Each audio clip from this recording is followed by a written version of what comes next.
that you talk about the Leviathan cocktail, and that Leviathan cocktail being a recipe that most bartenders should learn.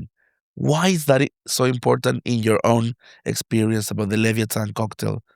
Leviathan zaprvé patří mezi historické koktejly, které jsou světově známé. Za druhé ho vymyslel český barman, který ještě v dobách komunismu emigroval a pracoval v hotelu v Paříži.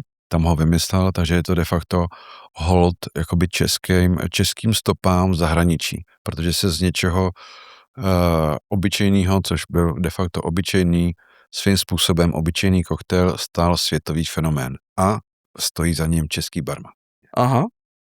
Super. You mentioned in the previous answer that you traveled to Germany, perhaps Italy, and to New York.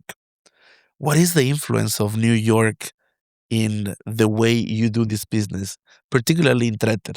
I remember when I came to Prague 8 years ago, the first bar I went was Tretter New York bar. So I assume there is some connection there. Could you share with us a little bit more? Příběh je vlastně opět taky velmi jednoduchý. Já když jsem pracoval v Německu, tak jsem viděl, že potom nastoupím na Gardenze a do Itálie, ale mým velkým snem bylo pracovat v New Yorku.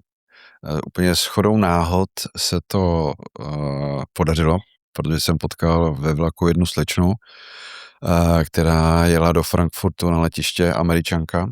Nějak jsme pohovořili a o rok později tak mě kontaktovala a dostal jsem příležitost, protože její manžel byl majitel baru na Manhattanu.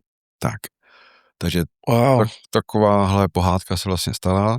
Já jsem odjel a New York pro mladýho kluka z Čech, tak vlastně to bylo samozřejmě obrovská výzva.